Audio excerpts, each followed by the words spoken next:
So since the beginning of time, Allah subhanahu wa ta'ala has given sovereignty over the whole of civilization to only 4 individuals. From the believers, you have Zulqarnain, who traveled from one side of the world all the way to the other side of the world, and he met loads of different types of civilizations and tribes and peoples along the way. Then you have Sulaiman alayhi salam. But Sulaiman alayhi salam's dominion is unparalleled. Everything, even the animals, the jinns, even the winds, he had more power than all the other 3. Then the other 2 were disbelievers. Nasr, biblical name is Nebuchadnezzar.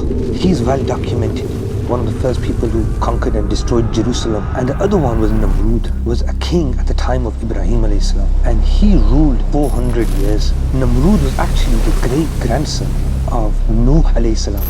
After Ibrahim alayhi salam was thrown into the fire by his people and he came out, and this king had heard of Ibrahim, Nimrud challenged him. Who is this God that you're calling to? I am the one true God. Ibrahim alayhi salam says to him that you can't be Allah. My Allah rises the sun from the east and sets it in the west. If you are a God, you rise it from the west. He had no response for that.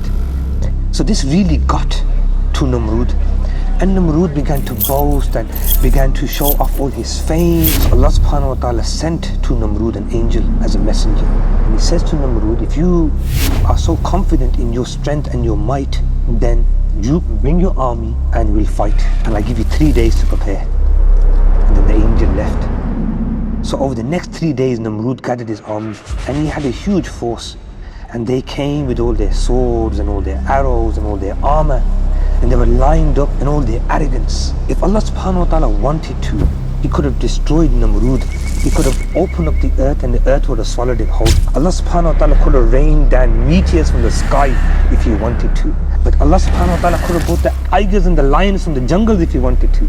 But Allah subhanahu wa ta'ala sent mosquitoes. And this mosquito says, I'm going to get Nimrud. So he went straight for Nimrud and he went up Nimrud's nose. And he began to bite and eat of the brain of Nimrud. Only thing would work was him being slapped by some slippers of his servant on his head every few moments, just so he can get some respite from the buzzing. When you walk on the earth, be humble. Do not walk on the earth with arrogance and pride.